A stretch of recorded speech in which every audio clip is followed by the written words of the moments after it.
Hello, and welcome to Locutors of Trek, the podcast where we talk about the people, places, and things of Star Trek. So, replicate yourself a Romulan ale or your Synthos selection of choice and join us far beyond the stars. Locutors of Trek.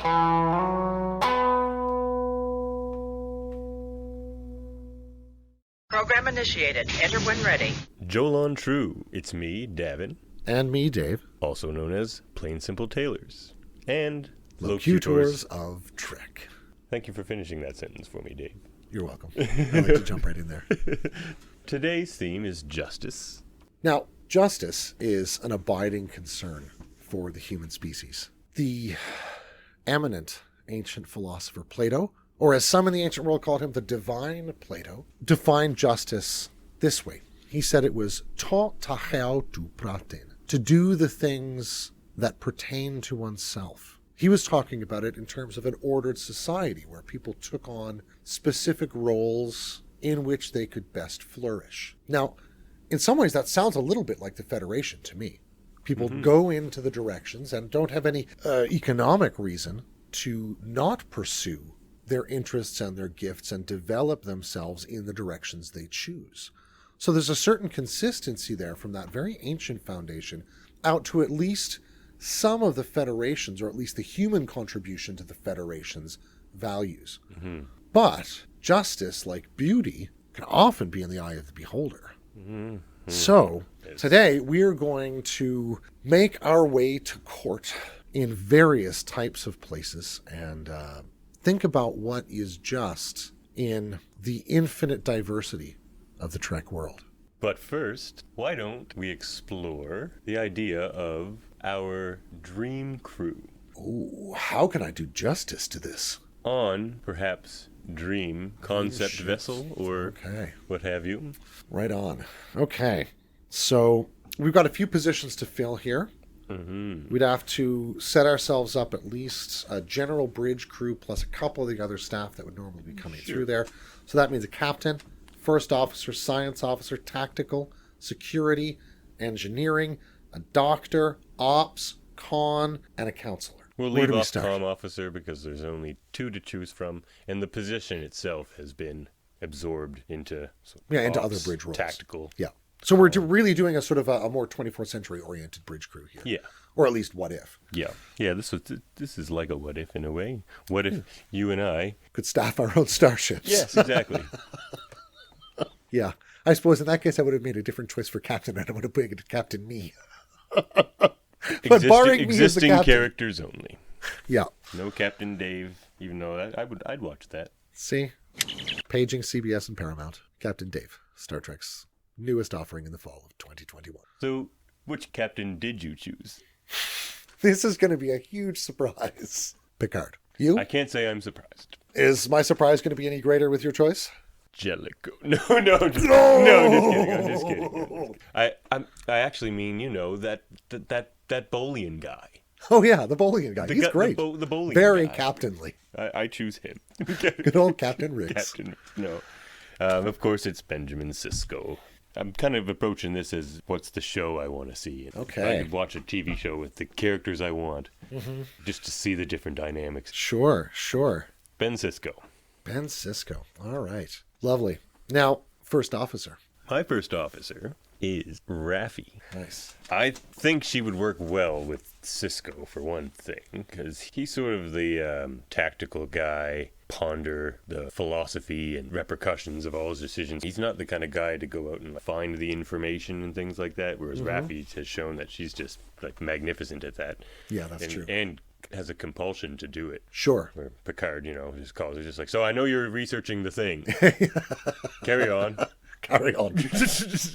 So I would just really love to see those two act together, actually. It'd just be a really great That'd be really dynamic, I interesting. think. For me, first officer, that's a position that's got to take the whole ship, including the captain, in hand, in a certain way, right? Or at least have them in view all the time. And so it requires a good head on your shoulders. And the person I'm picking has had two good heads on his shoulders. It's Data. Data, the first officer. Yeah. Picard Data, it's the way it always should have been. Picard Data would work very well, I think. They never got the chance. No, it's true. It's true.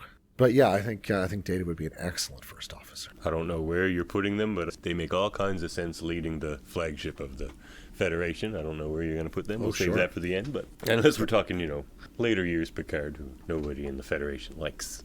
That's true. Yeah. Security officer. Security officer. Okay, now this is not tactical. This is security. Oh, right? wait, did I say security officer? Science officer. Science. Oh.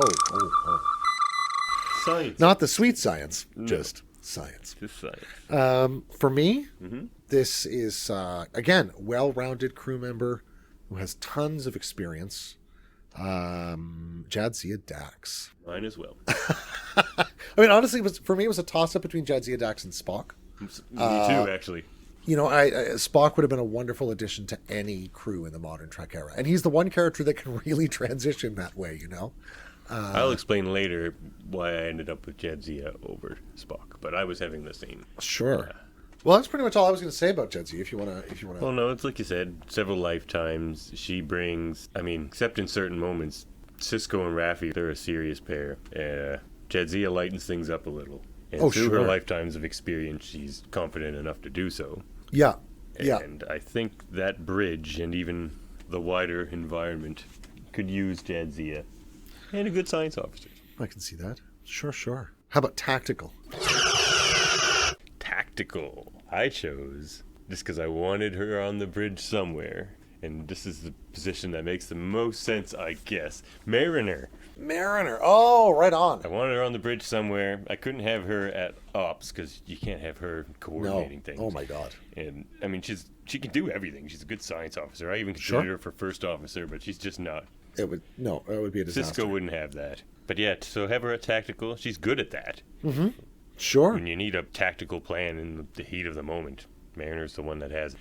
So yeah, she's perfect for the role. She's good at stepping into those sort of crisis moments, for sure. And I want to see her and Jadzia hang out. They talk to all the guys that you can see their brains. Yes, they would. They know the same transparent skull guys. See? Yeah. Baudet and his friend Today. Yeah. We'll see him today. Anyway, so for me, a tactical, because we just did not see enough of her, Tasha Yar. Wow. I really loved that character. Mm-hmm. It's really unfortunate that crazy backstory that never really got developed. The crazy backstory was pretty difficult, but yeah, she was just really well characterized and an interesting friendship with Data as well, which I found really great on screen. Not just the sort of Naked Now episode, but the ways in which they become friends after that moment as well is pretty beautiful. And the trinket he keeps of her with the holographic image, it's very, very sweet. They bring that up in The Measure of a Man, I believe. Absolutely they do. Yep. Ops. For me, I would, because I like to see him on the bridge or at the sort of ops area, I would put O'Brien at ops. Oh, wow. O'Brien at ops. Yeah. Interesting. You'd have to convince him to do it. That's true. I'll bet you Picard Which would be a or fun Cisco part of the story. Fun part of the story. How do you get him away from engineering? Well, I really enjoyed a lot of those scenes that he had on the Defiant, where he could partake in some of the bridge discussion in a different way, even than he does in Ops on DS9, right? Sure, they start doing the charge of the Light Brigade. Oh, yeah. Just beautiful, right? Yeah. You really see O'Brien, the soldier, coming out again there, even while he's leaning more heavily all the time into his engineering, I would put O'Brien at Ops. For me, because I don't want to rob him of his promotion, Worf, he's an ops guy now. He's a strategic operations officer on Deep Space Nine, right? Sure. Or not now, I should say. Who knows what he's doing in Picard time. Paging CBS ops. Worf's good at ops. You don't want Worf at tactical. It feeds into his... He's spent a decent time at ops before he took over tactical. That's true. Yeah. He was there quite frequently. Yeah, Worf, and I love Worf. I want him on the bridge. Fair enough. I love him and Cisco together. Mm-hmm. The fact that Worf's kind of a little intimidated by Cisco, and Cisco finds that hilarious. That's true. Well, if we're already at ops, what about Khan?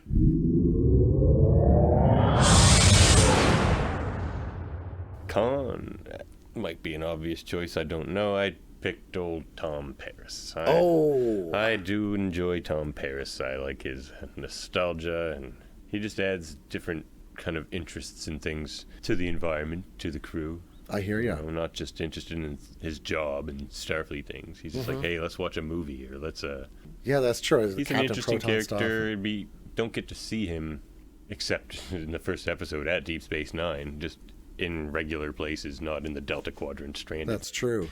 Plus, he's a hell of a pilot.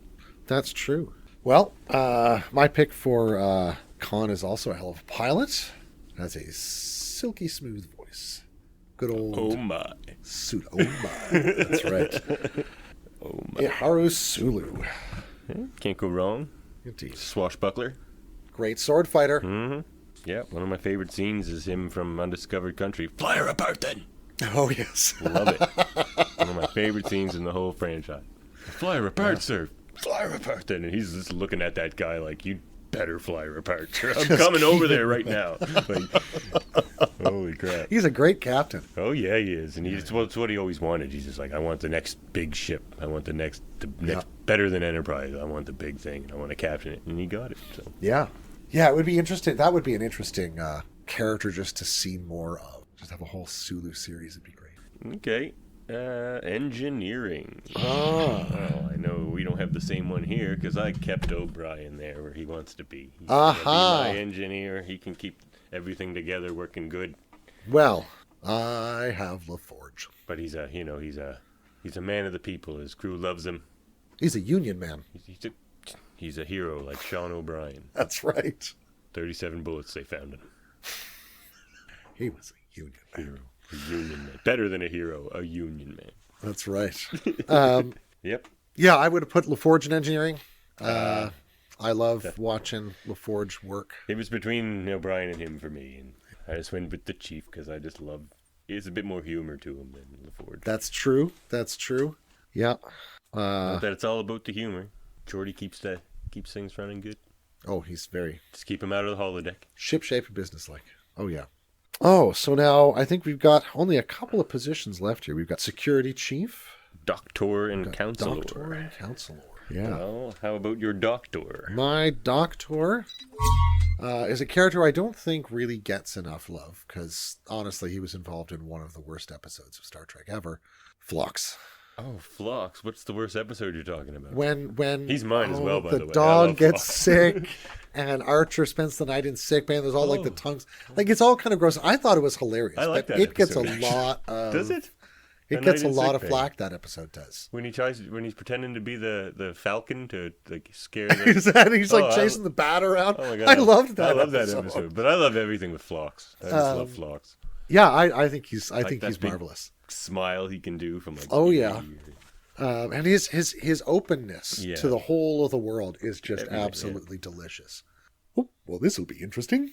You know, It's like, doesn't he's it bother game. you being He's away very- from all your people and being stuck with, a different culture of humans and stuff? And you know how they are. They're a bit underdeveloped. And like, he's just like at first, but I got to used to it, and now I quite enjoy the company of my human colleagues. Like, he just sees the bright side of everything. Like, He really does.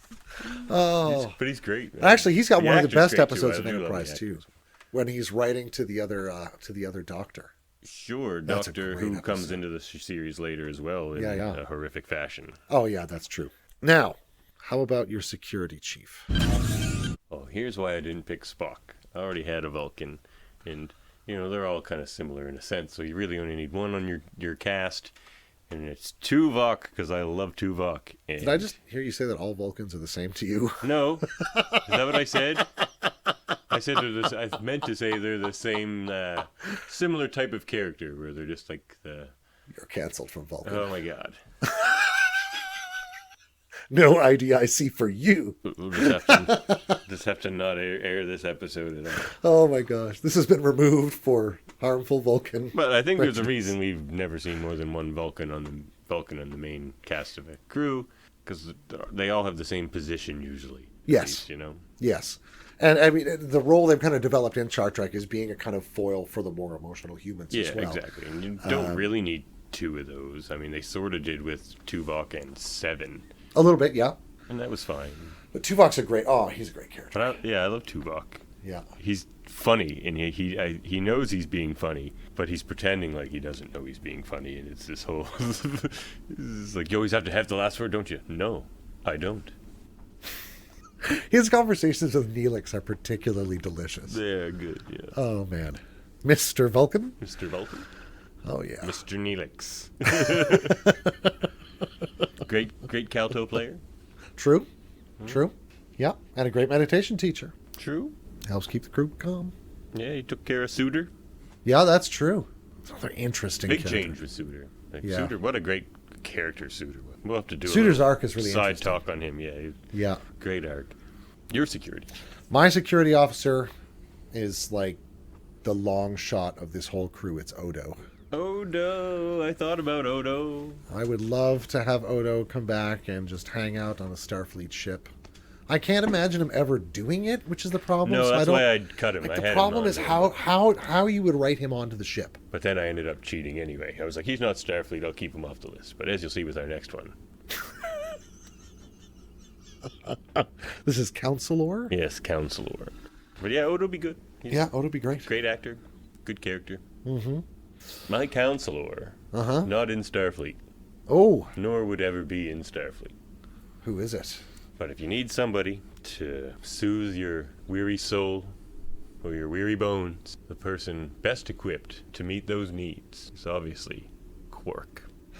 Oh. Not a counselor per se, but one of my favorite quotes from the Menagerie, or therefore the Cage, in their TOS, is the Doctor in that.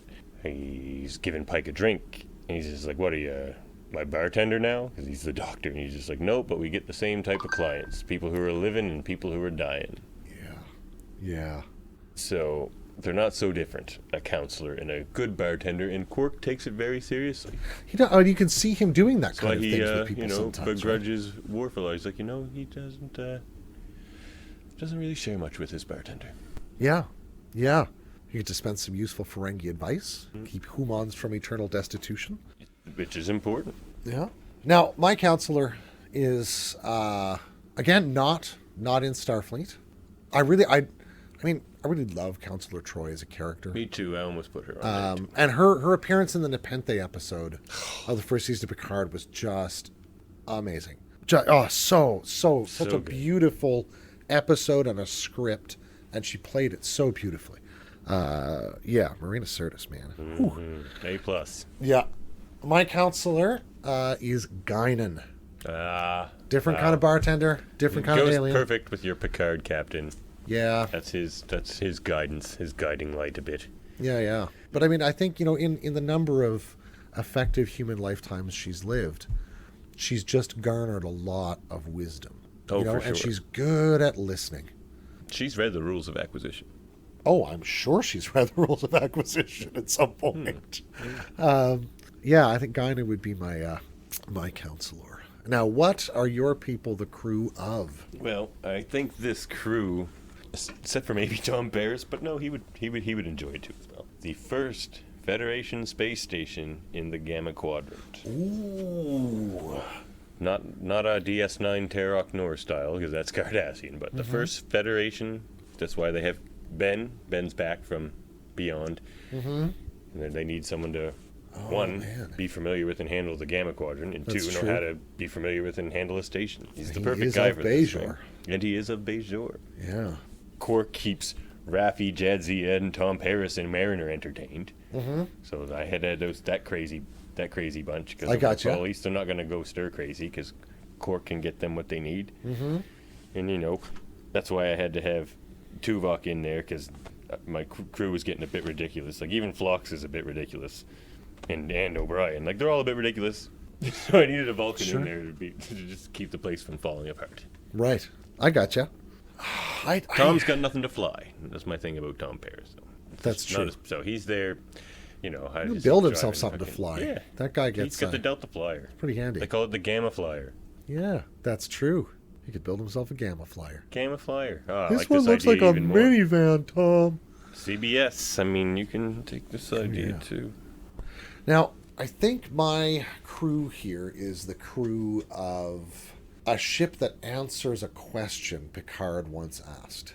Do you remember when we used to be explorers? Yeah. Oh wow, a nice exploratory vessel. So I think what these guys would be on would be Now, the ship I'm drawing this from is actually, I saw it show up from Star Trek Online. So this is not my own thing, but it is now here comes the part that's not just bright. It's a refit or a redesign of the New Orleans class as an explorer light cruiser called the Lafayette class. No way. It is, yes way. Wow. They've got more sovereign style lines, but they essentially keep that configuration with the 2 dorsal and the 1 ventral pods that the New Orleans class had.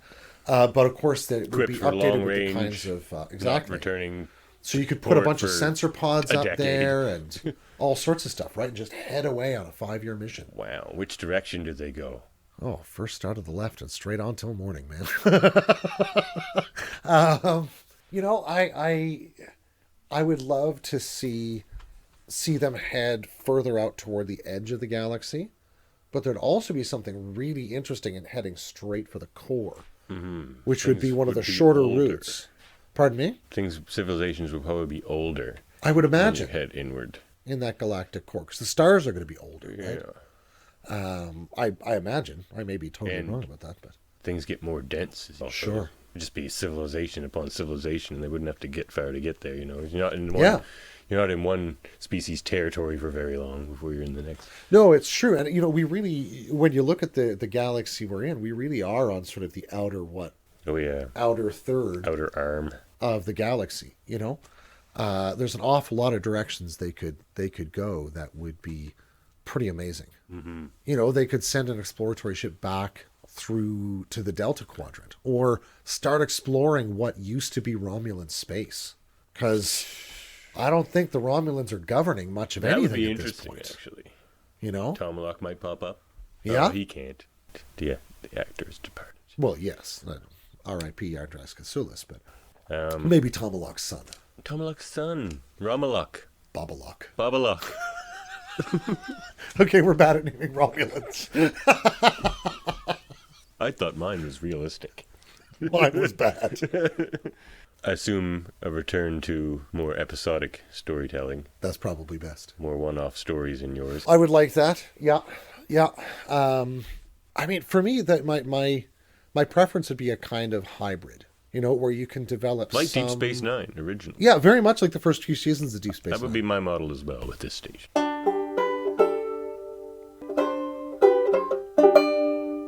Yeah, so you can draw out character arcs, you can establish some things, because you know, if they're exploring several sectors or doing that sort of stuff, they may get involved with groups of people that they're going to meet many times, like Voyager meeting the Kazon repeatedly, right? Or others, the Herodian or whatever it is. Yeah, I would love to do one of those sort of more like straight out exploring things. It's one of the things I'm looking forward to seeing in what's it going to be called? Strange New Worlds. I'm excited to see that. Me too. I'm excited for that. So, Justice. Justice.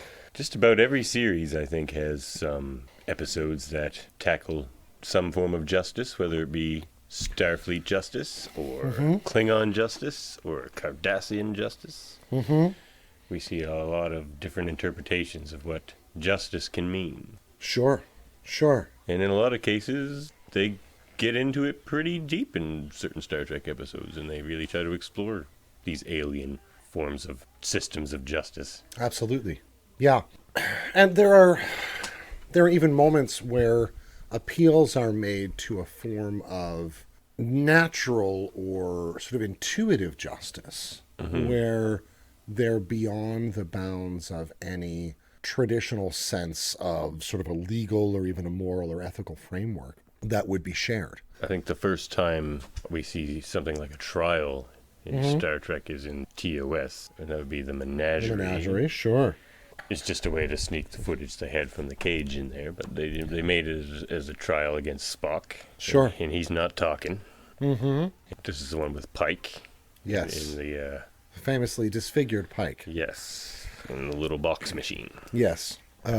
which we see again in Lower Decks. I love Lower Decks.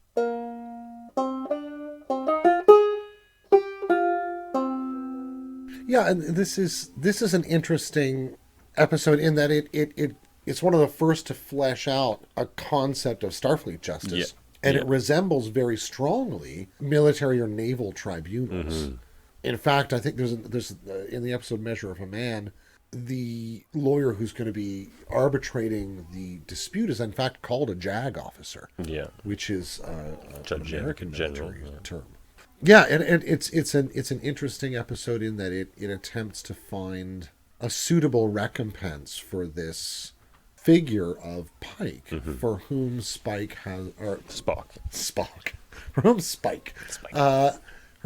has oh right, I forgot all about that. Yeah, totally wrong. Yeah. Anyway, he's really gone beyond Starfleet's capacity to tolerate his acts in respect of Captain Pike, or out of respect for Captain Pike, perhaps. Duty. Duty, of course, is a big theme in Starfleet ethics and morals. Yes, they take very seriously doing their duty, and they take it very seriously when somebody doesn't do their duty. Yes. I love the way that Sisko refers to it as the uniform. The uniform, I like that. I think it sums up duty, it sums up sort of respect or all sorts of things that are supposed and to I think be it in reflects the kind of nuanced difference between like the way Picard sees it and the way he sees it. Whereas Picard always says Starfleet, or the Federation sometimes, but Starfleet, because to him that's what he idealizes. He sees Starfleet as this great grand thing, and it's what he tries to be and wants everyone to be, and like that's his top of the pyramid. Sure. Whereas Sisko, to him it's more about the individuals and the people a little bit. So to him, it's the people in the uniform. Sure. Where he's not as rah-rah Starfleet, for example. No, it's true. It's not his top ideal. And I mean, it very much it is. That's what he means to a degree when he says the uniform. But to him, it's just, he really admires the people who choose to wear it. And taking that oath to Starfleet, like when he yells at... at Eddington. Oh, yeah. Well, Eddington, but also I was thinking Cal Hudson. Oh, yeah. Oh, man. Yeah, you really see what he means by that. Yeah. And he brings him a uniform, doesn't he? Yeah, he brings it. Yeah. He's like, it's not too late, put it back on. And Cal says, no, it's too late for that. Yeah. But to him, that's all it would take, put the uniform back on. Yeah. But it makes all the more poignant that beautiful sort of staging where during his monologue, he removes the progressive layers of his uniform. Now I've lost the name of the episode. You know it. In the Pale Moonlight. It's amazing. Yeah, as he progressively takes off the layers of Starfleet, and it's just sort of left and losing pieces of himself. He's exactly pieces of himself who he thought he was. Absolutely. That's so good. Yeah, and he has to set them aside because he can't be those right now. It's a beautiful piece of work. And we see to a degree the punishments that Starfleet lay down. Eddington, he seemed to be sent to a not so nice prison, kind of something more we'd see as a prison today, where he sort of was just stuck in a cage, as opposed to like Tom Paris, who gets to go to a resort prison. Yeah, that's very much a minimum security sort of a place in terms of contemporary justice notions.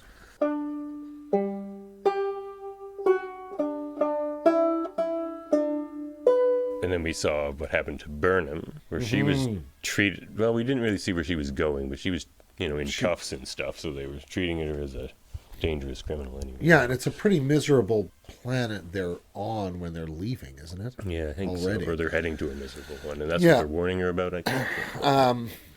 And Discovery's take on Starfleet justice is, again, a bit bleaker in tone for me, but their sense of justice... in that sense, or maybe it's their sense of the severity of Burnham's crime that's really being displayed there. That she's getting treated more like Eddington than like a Tom Paris or someone like that. But it's certainly not that far off conceptions of punishment as a means of expediting justice or expediting justice in other parts of the galaxy.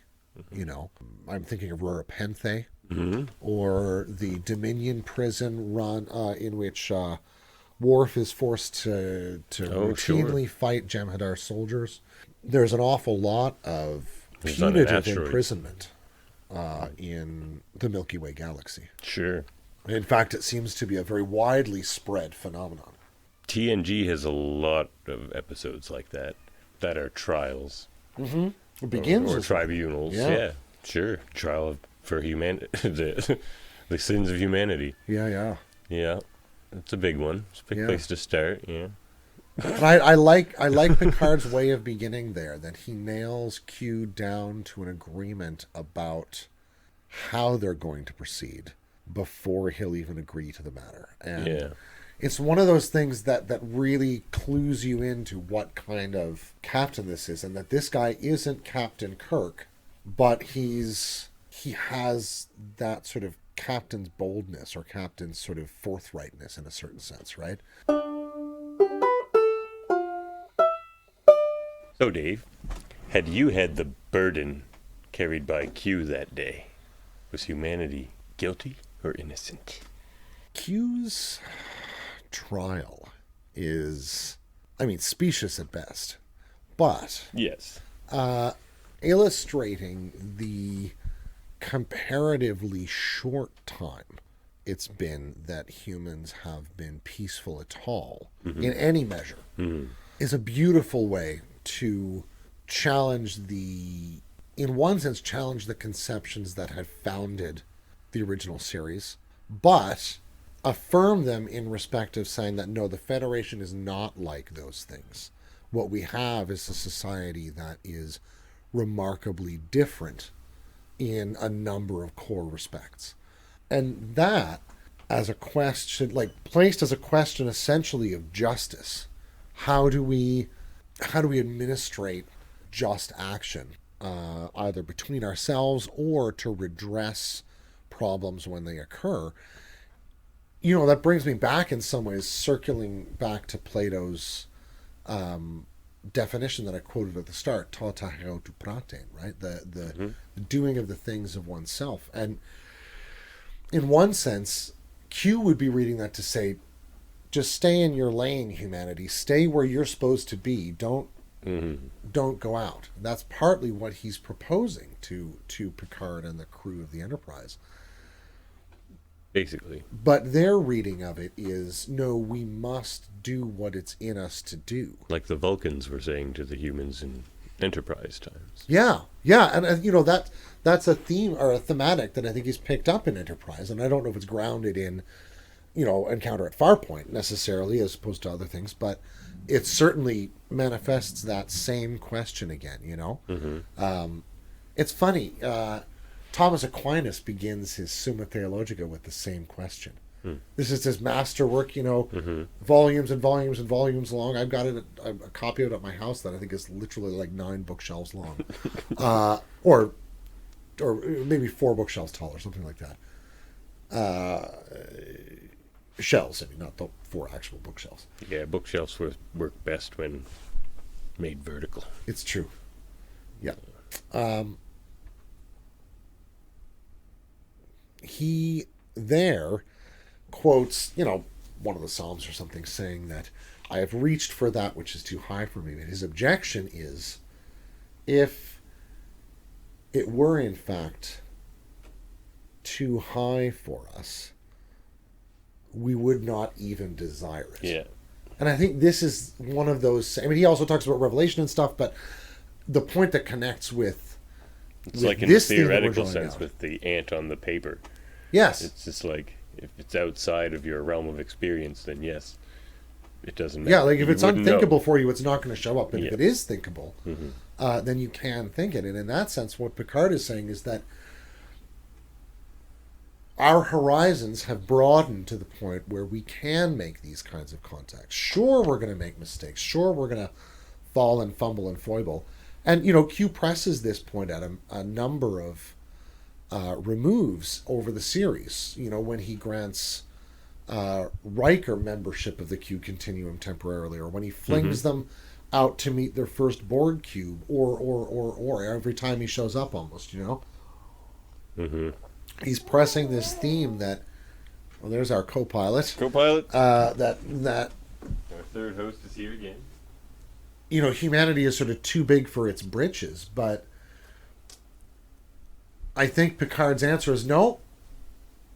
The pants kind of fit okay for the moment. Yep. And it's like we show growth, we show desire to be better. And part of our desire, Explore. as he'll say, is to explore, is to go out and learn and experience the wide cosmos. Mm-hmm. And that in itself is the grounds of a certain kind of justice in the Federation, right? Like building on that Vulcan principle of infinite diversity and infinite combinations. They try and practice a kind of respect both for all life, but also for all cultures, and so all concepts of justice, so long as they're not going to, I mean, in terms of membership anyway, at least in the Federation, so long as they're not going to contravene standing Federation laws or values, right? They're not going to let in cultures that do slavery, for instance, or certain other kinds of things, you know? Yeah. TNG tackles human rights a lot in a few different episodes, or I guess sentient rights, I guess. Sure. You'd probably call it. The rights of sentient beings, sure. Yeah, as well as they address, of course, in Measure of the Man. Like, what is sentience? What kind of rights does that sentience have? Yeah, and do we not already affirm those? So why will we not extend those to this life form? Does this life form not count as alive? Why would we not want to? Yeah. Oh, yay, we get to extend that to something else. Isn't that great in our experience? And Yeah. Well, and you know, it reminds me of the episode with the the ugly bags of mostly water. yeah. Those Home soil. home soil, thank you. Those little silicate entities, their existence and their livelihood, once they've met these terraformers, depends on that turn of justice, right? If they're recognized as living, then these terraformers are done. Yeah. They have to completely stop, and they're not going to be able to continue terraforming this world, or at least not terraforming it in the way they were planning to do up till now. And if they're not alive, then they're a natural resource, and they can kind of deal with them in a different sense. But that basic distinction of animate and inanimate, I think, is a fundamental principle of justice for the Federation. Yeah, and then the extension of that, sentient and non-sentient. Yeah. And from there, we sort of get to the measurement. Prime Directive, right? Yeah. Yeah. Now here's a what if. Okay. And this kind of is a TNG leading into Picard kind of what if. Oh. What if Riker and Maddox had won their case? Oh my gosh. What would have happened, and what would the Picard series have looked like? I think that incident on Mars would have happened about 30 years earlier. That's a good guess. But yeah, I think Brent Spiner would have been out of a job, and that would have been a sin. But he tried to put himself out of a job in Nemesis. that's true.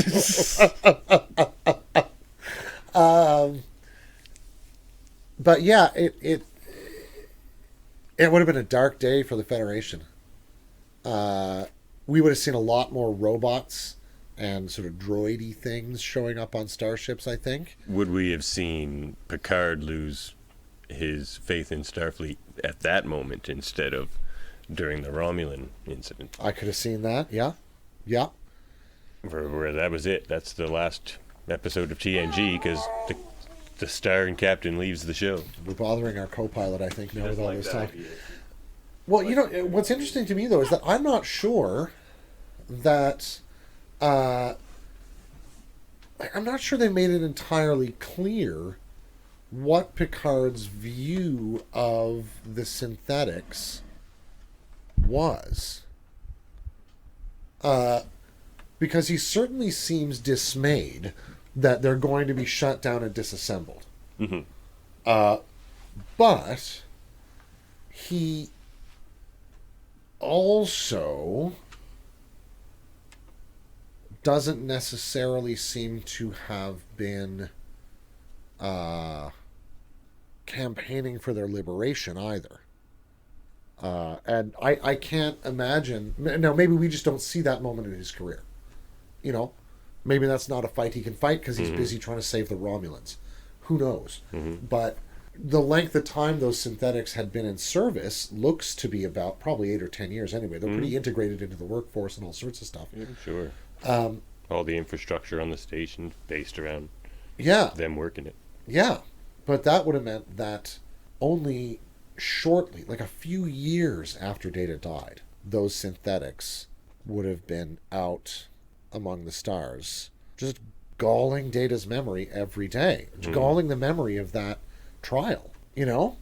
And I can't imagine that sitting well with Picard. No. I don't think he would have... There would have been Dodge-type androids way sooner, and there'd be a lot of them. Yep. It wouldn't just be her. And whether they would be acceptable and treated in the same way as the synthetics were is a good question, right?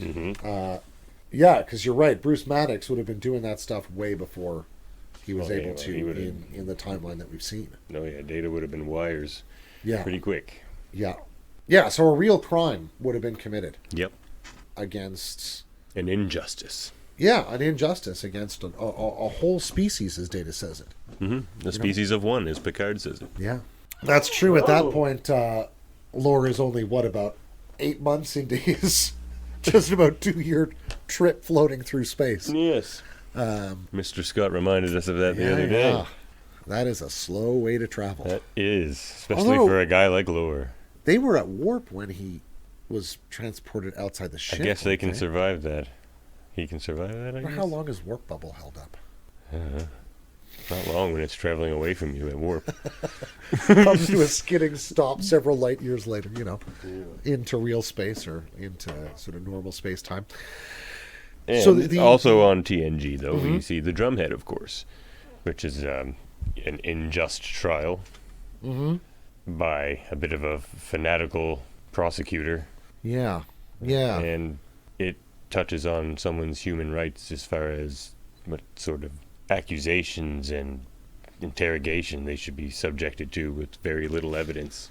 Yeah, the treatment of Simon Tarses is brutal in legal terms. It's designed to destroy him.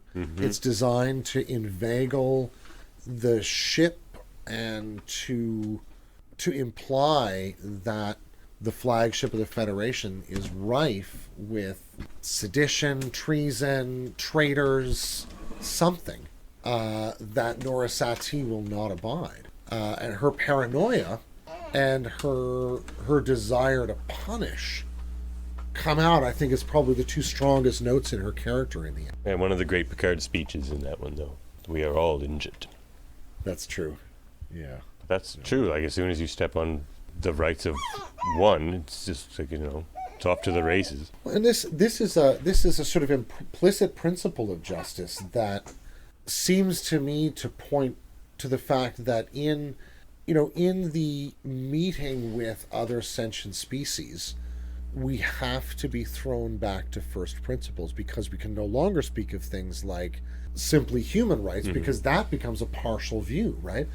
And perhaps we do speak of human rights when we're talking about humans doing things. Maybe we speak about Vulcan rights when we're talking about Vulcans doing things, but how do we speak about the rights of living beings, right? Like the rights of a baby to go to sleep when she's very, very tired, very sleepy. She is quoting Picard at you and says, "I will fight you." That's actually...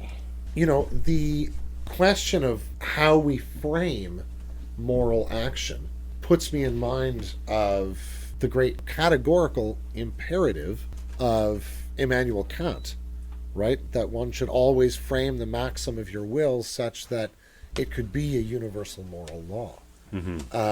And I think, when we're talking about home soil, for instance, that's the problem for the terraformers. They know themselves that if they can assent to the fact that these creatures or these silicate forms are alive, they know they have to treat them differently too. Yes. Because the whole thing they want to do is make this planet alive, Their values are in play as much as the wider values of the Federation are in play, or Picard's or anybody else on the Enterprise. But what happens, when our sense of justice has to be widened, lost in respect of another's justice. You know, puts me in mind of Kirk and McCoy's trial in Undiscovered Country.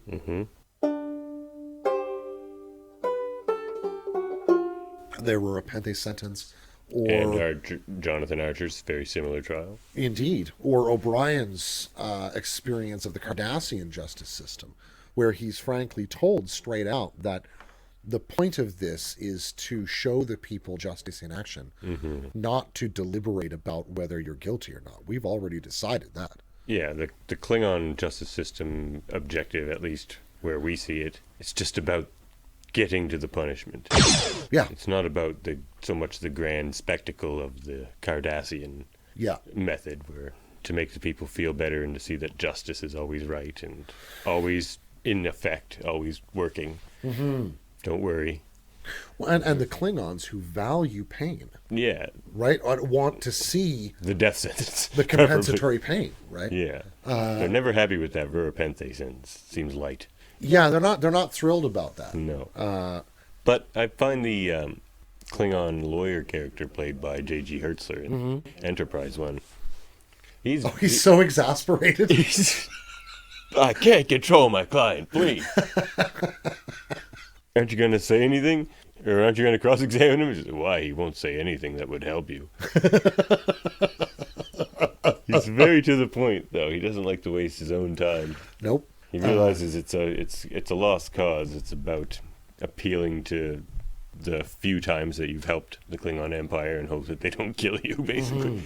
Yeah. But then Archer ends up convincing him more of the way Klingon society has become lost, because that character says how it wasn't always that way, even recently to those times. So say, 50 years before where we see the story pick up. Yeah. That character, who's quite old, but says, my mother was a teacher. My father was a botanist or something like that. And something has... the warrior class took over. Yeah. Yeah, very much. They became a sort of more militarized culture and come to value that particularly. Yeah, and valorize only really being a warrior. Easiest path to glory, success. Yeah. And I wonder whether it doesn't, whether we couldn't look back into Klingon history there and see a period of cultural or economic instability that would be coincident with that change in values, right? So there's a loss of confidence in the system as it stands, and something else comes out. I mean, you can see that happening in the world right now. There's a widespread loss of confidence in the system as it stands, and varieties of ways in which people are searching out new schemes of value, and so new practices and new productive practices in order to try and figure out some different way to be. And we know that happened on Cardassia as well. Yeah, that's a particularly good episode, I think. Yeah. Or is it called Tribunal? I think it's called Tribunal. I think so. Yeah. His lawyer is a great character, or his advocate. Oh, man. Madam Archon, please. I'm 2 months from retirement.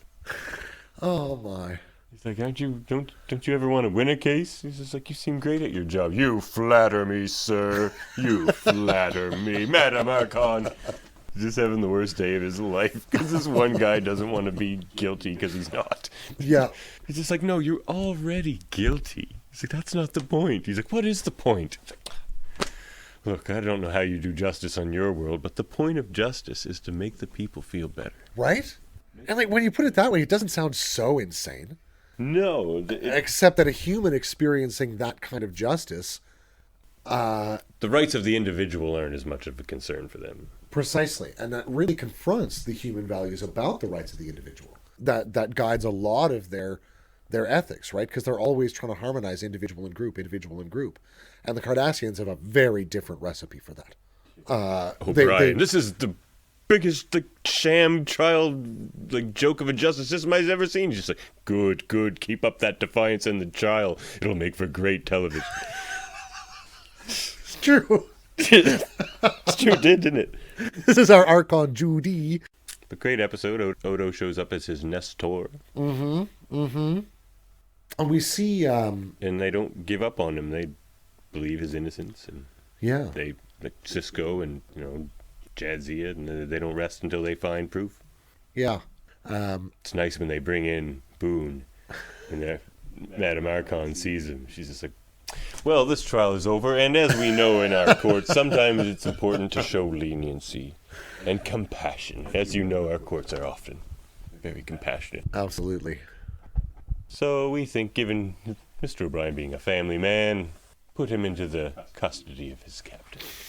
It's a branch between our two peoples. Yeah. Good ending to the show. But I just like this too. Like, can I say something? This is already the longest trial in Cardassian history. It's like, will people stop talking, please? This trial is over. He's guilty. I can't believe I you missed don't shut my up. dinner plans. Oh man, yeah. It's I love that episode. The courtroom justice of the Klingons and the Cardassians is really challenging for humans in particular, but I think a lot of Federation citizens would find it challenging because there is widespread agreement in their justice systems as to certain areas of individual rights, Yeah. The lawyer advocate characters are always great characters. Oh, yeah. In Undiscovered Country, we get Worf, grandfather of Worf, as their that's true. As their advocate. That's true. So even Worf's family weren't, warriors that long ago. They were in the legal system, or Yeah. who knows what else. Yeah.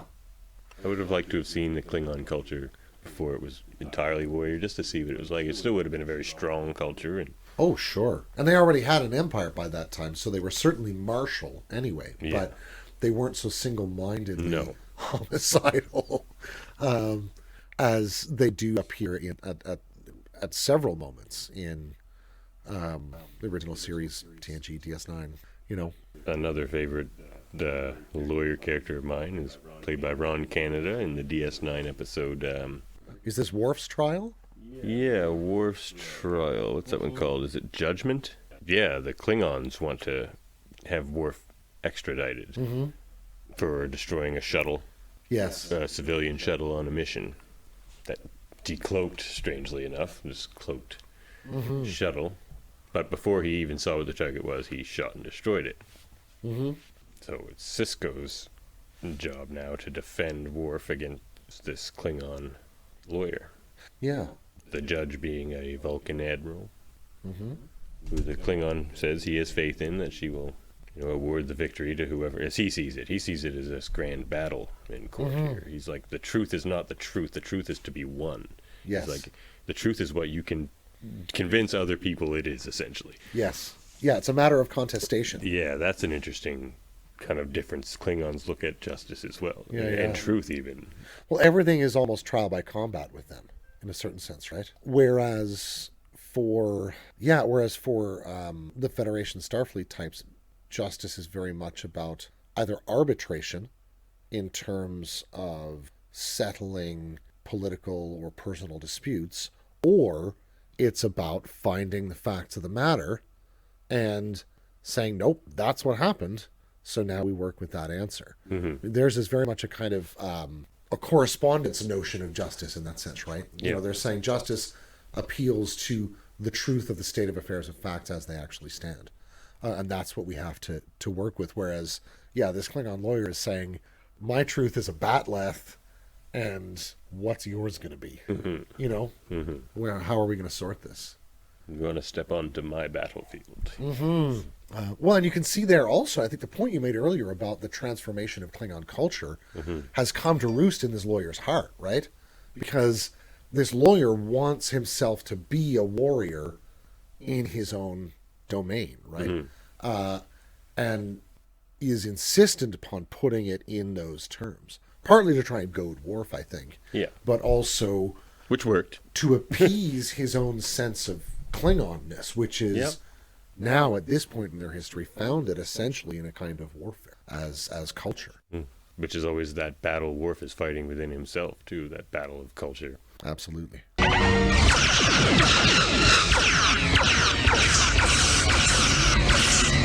And the lawyer knows that, and that's what he says to Worf. Yeah. Were you, in that moment, were you a Klingon, or were you a Starfleet officer? Because you can't be both. And he's just like, well, I think I can, actually. Yeah. Yeah. And Worf's reception of Klingon culture is also going to be very different because he's absolutely obsessed with the warrior ethos. Mm-hmm. But it's Worf himself who articulates in the first season episode, not Sons of Honor, it's Brothers in Blood or something like that, where the 3 Klingons come on board, one of them dies, and the 2 of them make that great jail escape, and he ends up down in, Kodos is his name, I think he ends up down in engineering, and, exclaims to Worf about, we can, set fire to the stars, essentially, right? Like, nothing could stand in our way if we just took this ship and went with it. And Worf essentially calls him a fool, and he says, you don't know the first thing about being a Klingon. The Klingons' battlefield is in their own soul, essentially, right? In their own spirit, and that's where the battlefield, that's where the overcoming, that's where the conquering must occur. The Klingon heart, as in their ritual. It's like, to him, the strongest thing in all the universe is the Klingon heart. Yeah. And the mastering and the taming and the directing of that is the great challenge and the great battle. Yeah, absolutely. The thing that makes Klingons this great, noble thing, the fact that they can do that. Kind of what the Vulcans do, but like in a different way. That's a really interesting point. Yeah, absolutely, because they have that tremendous, impetus in them. Wow. Yeah, I never really thought of that before. The Vulcan-Klingon connection. Heard it here first on Locutors right. of Trek. Hot take. But I do not like Captain Boudet.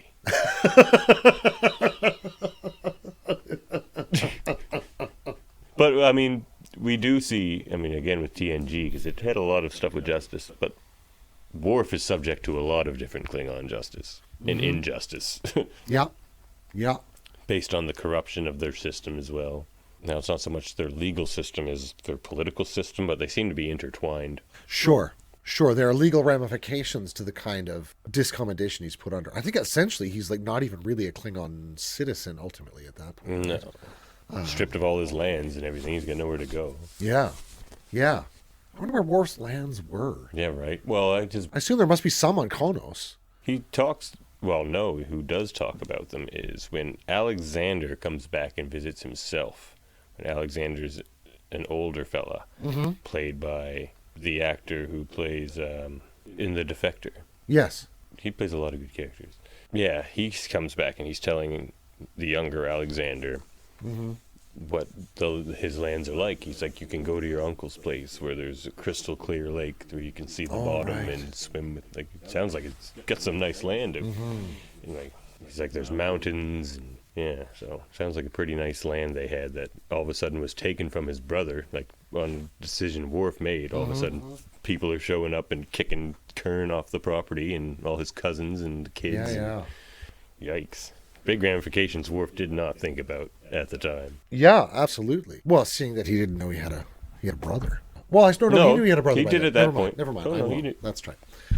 Sometimes he probably knew Kern was going to catch some shit at least, but he probably didn't expect all the lands to be stripped and everything. Yeah. Who knows? Yeah. No, you're probably right. So now there are...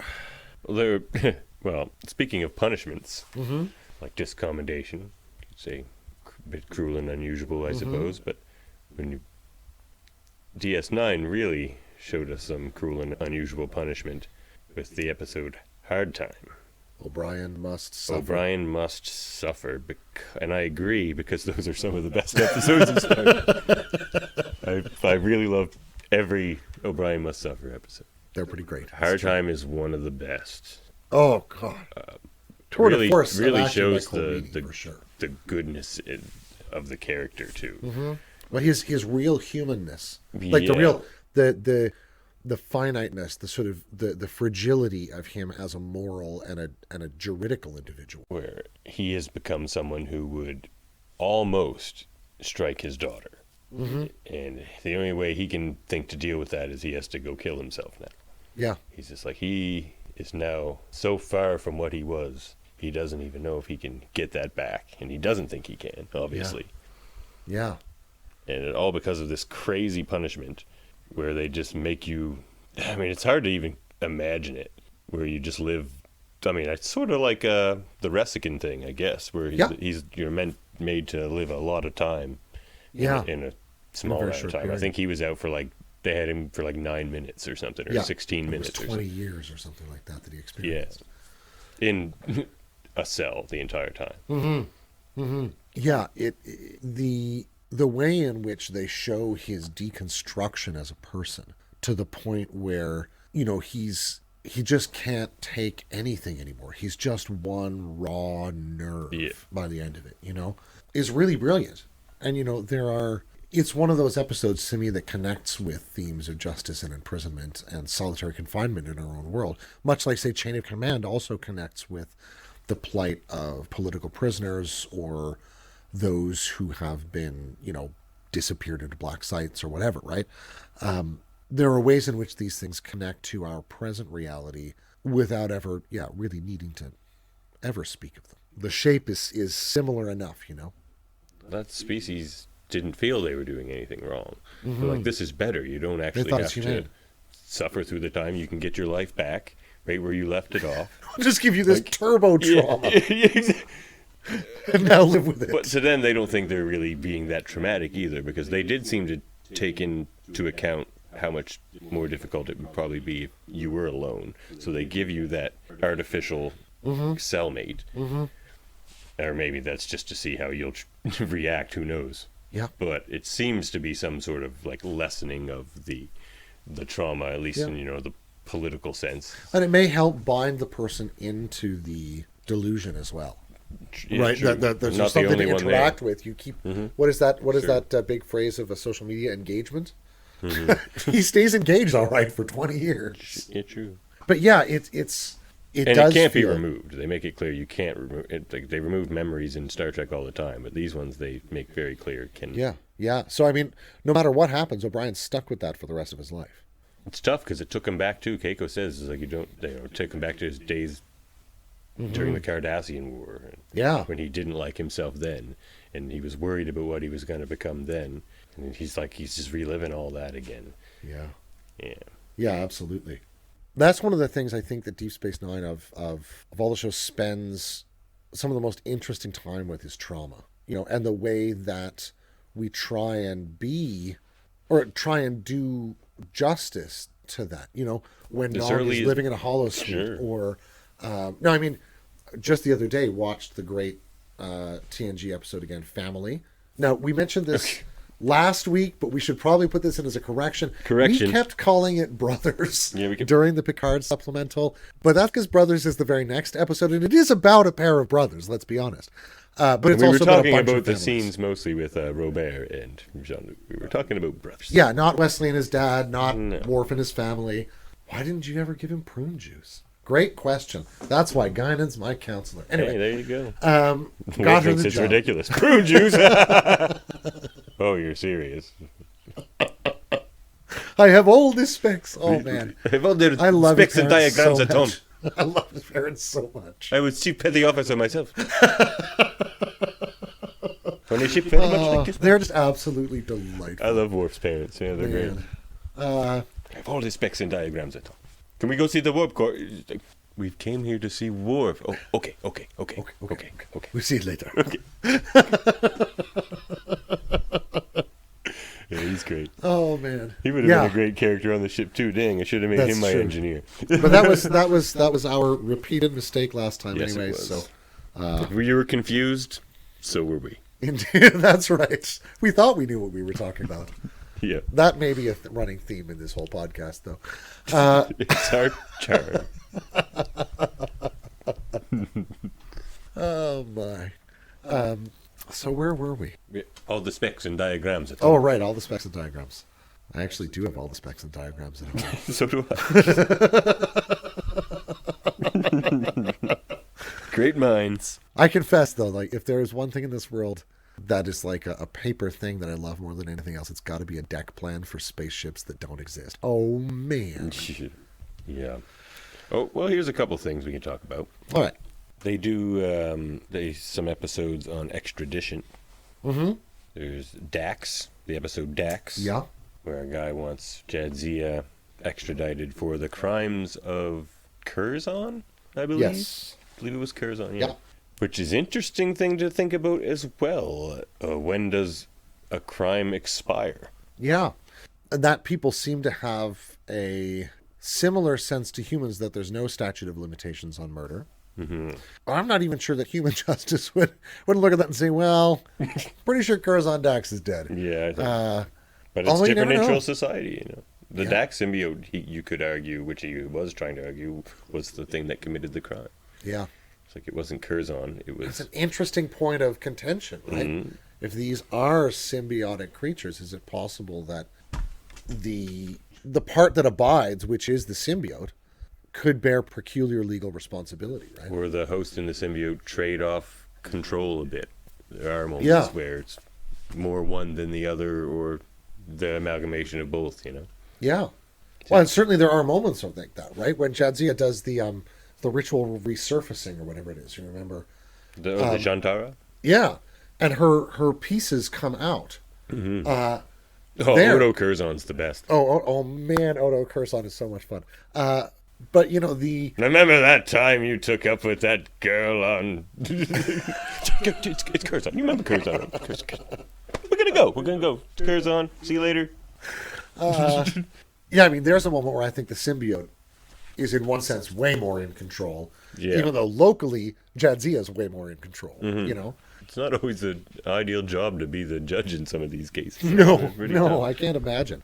There's also the time they want Riker extradited for the... And there's a bit of a Murder of, trial. is it Dr. Apgar? Yeah. And he really his- does not come off in a very good light at all through that story. No, he doesn't. Because it's Riker. And it's like... They only had to slightly twist, like, Yep. details to... He's like, well, that's not how it happened, really. Entirely. No, he was mad at me, not the other way around. That's about the only difference. Yeah, No, pretty he much. came bursted in and was violent with me, not he came bursted in and I cold cocked him. Like that reenaction. Doctor, Yeah. I'm taking your wife and we're leaving. It's just like, oh God.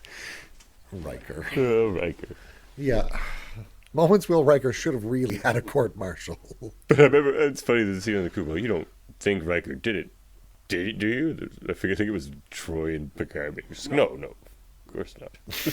Of course not. Yeah.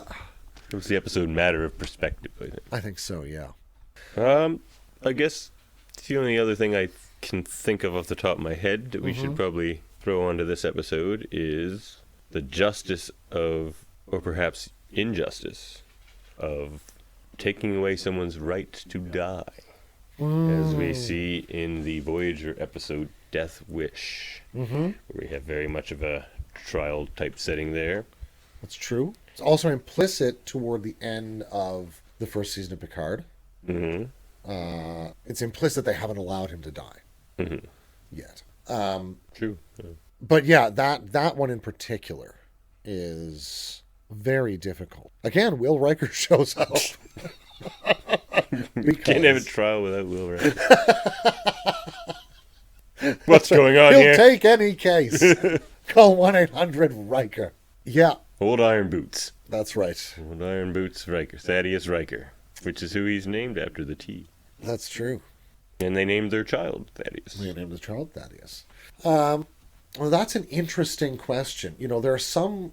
I mean, that's a hot question today in the world. It's I work in clinical spaces, and the question here in Canada of what's called MAID, or medical assistance in dying, which is named a bajillion other things depending on where you are and your legal structures, is a very challenging topic. You know, the sense of having a right to... Star Trek wasn't afraid to approach. No. Interesting. And again, there's another great episode with that. Again, oddly, with Riker in it, doing exactly the wrong things most of the time, is when Worf's spine is broken.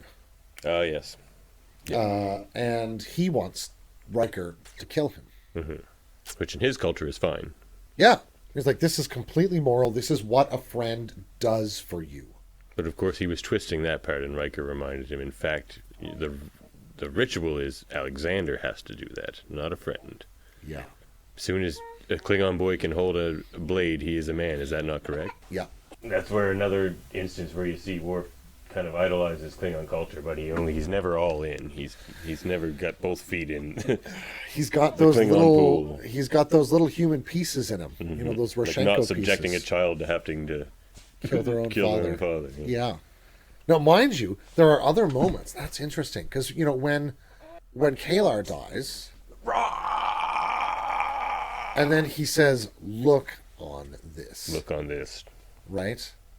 Well, that was to him. I think that was a sign of respect to Kalar and make sure her spirit makes it to Sto-vo-kor. Well, true, but I think him having Alexander look is a moment where he's really he's leaning Klingon. True. Yeah, I see You your know? point there. Yeah.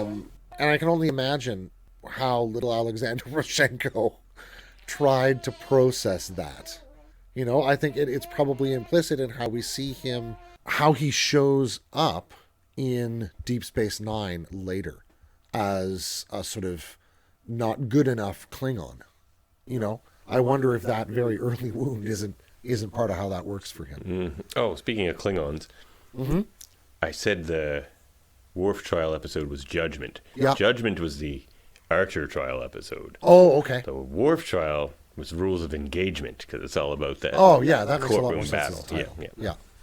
Yeah. I caught that correction before having to do it next episode. Man, not bad. Fact checking in real time. Wow. Whew. You got it here, folks. Well, I think we've covered a lot of the more justice-themed episodes of Star Trek here. indeed. The jury may still be out if we've done an exhaustive list, Yeah. but the verdict is in. End transmission.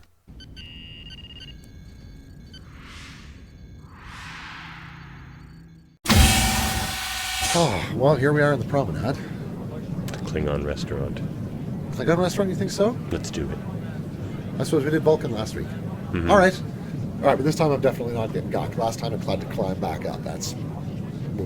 No, but we've got a 15% chance of getting a song. Oh, that's true. It'd be Maybe great. he'll let us play. Maybe.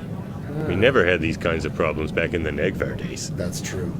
That's true. We should just translate this thing into Klingon on the way over. Let's go. Oh, yeah, let's do it. Kapla!